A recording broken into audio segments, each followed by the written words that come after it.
पूज्य आचार्य श्री विरागी सागर जी महाराज की, जब बोले परम पूज्य आचार्य श्री विशद सागर जी महाराज की जय। जब बोले ढाई में विराजमान तीन कमनो कोटि समस्त मुनि महाराजों की जय। अहिंसा में विश्व धर्म की जय। जय बोलो 108 श्री विश्व विजय सागर जी मुनिराज की जय। जय बोलो 108 श्री विश्व सागर जी मुनिराज की जय। अभी अपन ने कल समझा था, क्या समझा था कि भगवान के सामने कुछ भी हो, भगवान के मन में 1% भी विकार उत्पन्न नहीं होता। और उससे पहले समझा था कि भगवान के सामने तीन लोक की कोई भी वस्तु हो, यदि भगवान से तुलना करेंगे तो तीन लोक की समस्त वस्तुएं फीकी पड़ जाएंगी। भगवान सबसे ऊंचे दिखाई देंगे और भगवान के सामने सब तुच्छ दिखाई देंगी। अभी जहाँ पर मानतुंग आचार्य महाराज ने अभी तो कह दिया पीछे कि यदि तीन लोक में जितनी भी वस्तु हैं, अच्छी अच्छी वस्तु हैं, उनसे भगवान आपकी तुलना करे तो सब फीकी पड़ जाएंगी। तो अब लोगों की इच्छा होती है भैया तुलना तो करके देख लो एक बार। तो मानतुंग आचार्य महाराज अब तुलना कर रहे हैं, भगवान की एक दीपक से तुलना कर रहे हैं, दीपक की एक भगवान से तुलना कर रहे हैं। भगवान और दीपक में कितना अंतर है, आप कितने अंतर निकाल पाओगे भगवान में दीपक में? एक दीपक ज्योति उसमें जल रही हो और एक भगवान। अब इनकी तुलना करो, भगवान में और दीपक में क्या अंतर है? भगवान में और दीपक में क्या अंतर है? तो जहाँ पर तुलना कर रहे हैं भगवान यानी कि मानतुंग आचार्य भगवान की यानी कि दीपक की भगवान से तुलना कर रहे हैं। तो अब इसमें पहले इस श्लोक को पढ़ लेते हैं, उसके बाद में फिर अर्थ को समझने की कोशिश करेंगे। इसमें थोड़ा श्लोक ऐसा है कि इसमें लोग 99% गलत पढ़ते हैं, मिस्टेक करते हैं। 99% लोग इस श्लोक में मिस्टेक करते हैं, तो उसको भी समझ लेंगे। तो पढ़ते हैं, निधूमिवर्तिवर्जिते तैलपूरा कृत्स्नं जगत्त्रयमिदं प्रकटीकरोषि गम्यो न जातु मरुतां चलिता चलानां दीपो परस्त्वमसि नाथ जगत प्रकाशा।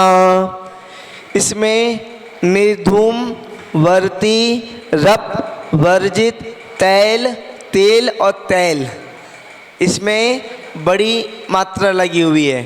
तैल पूराहा पूराहा, इसमें विसर्ग भी लगा हुआ है। और इसमें अब आ गया का और का पे री की मात्रा क्री, और उसके बाद में आधा ता और आधा सा। अब इसको कैसे पढ़ेंगे? तो कृत्स्नम, कैसे? कृत्स्नम, जो सा है ना, तो सा कैसे पढ़ेंगे? सा पढ़ेंगे नहीं, सा पढ़ते समय थोड़ी सी वायु निकलेगी। हम अभी थोड़ा सा कम स्पीड में इसलिए पढ़ रहे हैं जिससे आपको शब्द समझ आ पाए। कृत्स्नम, कृत्स्नम। अब इसको कैसे पढ़ेंगे एक बार पढ़ो। कृत्स्नम, सा का उच्चारण नहीं होगा, सा का तो केवल हल्का सा यानी कि साइलेंट हो जाएगा और हल्की सी वायु निकलेगी और उसके बाद में नम।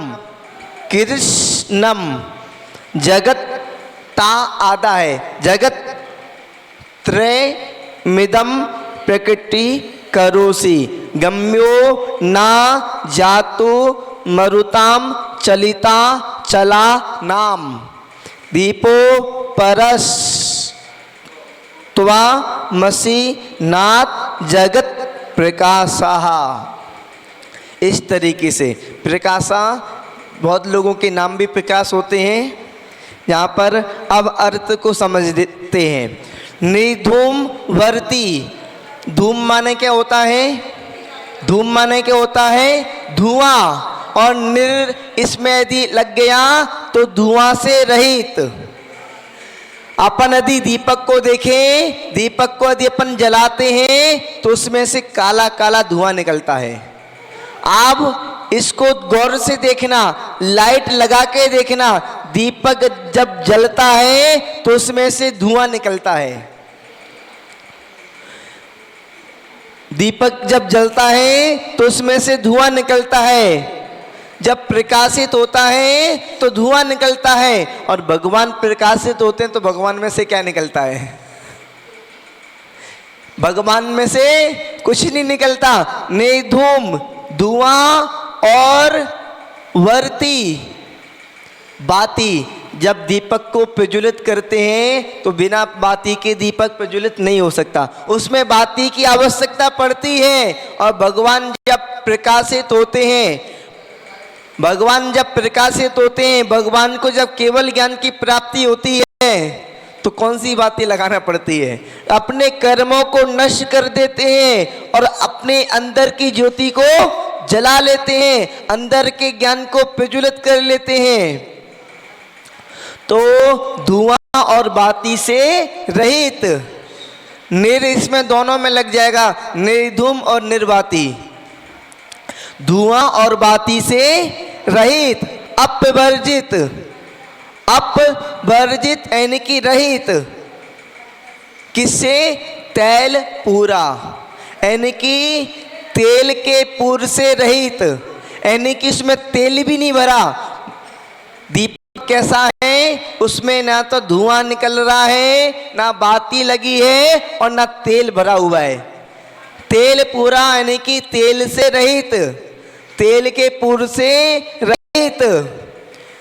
कृष्णम, कृष्णम का मतलब होता है संपूर्ण।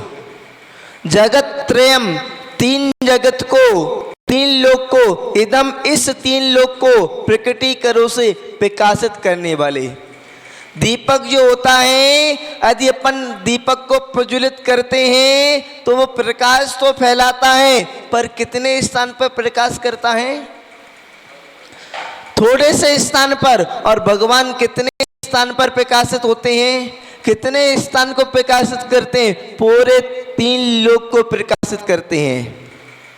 और उसके बाद में गम्या ना जातु, दीपक जो होता है वो बुझ जाता है और भगवान कभी बुझते नहीं है। एक बार केवल ज्ञान की प्राप्ति हो गई, एक बार ज्ञान की प्राप्ति हो गई तो अनंत काल तक अपने ज्ञान में रमण करते हैं, बुझते नहीं। जातु कदाचित मरुताम, वायु से चलिता चलानाम, अचल पर्वतों को अपन बोले सामान्य वायु से तो बुझ जाता ना बुझे, पर इतनी तेज भयंकर वायु चले जो अचल पर्वतों को चलायमान करने वाली, उस वायु से भी कदाचित नहीं बुझते। और दीपक अपरा, अपुर दीपक, तुम यानी कि आप, तुम असी हो। नाथ, हे जगत के नाथ, जगत प्रकाशा, जगत के प्रकाश करने वाले, जगत प्रकाशक। तो इसको अपन व्यवस्थित तरीके से सेंटेंस को जोड़कर अर्थ को समझ लेते हैं, सेंटेंस बना लेते हैं। हे नाथ, मानतुंगाचार्य महाराज भगवान की स्तुति करते हुए भगवान से कह रहे हैं, हे नाथ। नाथ सबसे लास्ट में लिखा हुआ है ना, यानी कि जगत प्रकाशा के पहले, तो ये नाथ पहले आ जाएगा क्योंकि नाथ संबोधन वाक्य है। अपन भगवान को संबोधन कर रहे हैं, हे नाथ। हे नाथ, धुआं और बाती से रहित और तेल के पूर से भी रहित होकर इस तीन लोक को पूर्ण प्रकाशित करते हो, पूर्ण प्रकाशित करते हो तीन लोक को। और अचल पर्वतों को चलायमान करने वाली वायु से भी कदाचित बुझते नहीं हो। आप जगत प्रकाशक अपूर्व दीपक हो। अपूर्व यानी कि इस जैसा कोई दूसरा दीपक नहीं है। भगवान केवल एक ही होते हैं, तीर्थंकर एक समय में एक ही होते हैं, एक क्षेत्र में आपके अलावा कोई दूसरा ऐसा नहीं है जो आप जैसा हो। और इस तरीके से भगवान की स्तुति करते हुए मानतुंग आचार्य महाराज बतला रहे हैं। अब अपन व्यवस्थित तरीके से देखें तो जब घर में कोई बच्चा होता है ना तो उसको भी कुल का दीपक कहते हैं। क्यों? क्योंकि वो कुल को चलाने वाला होता है।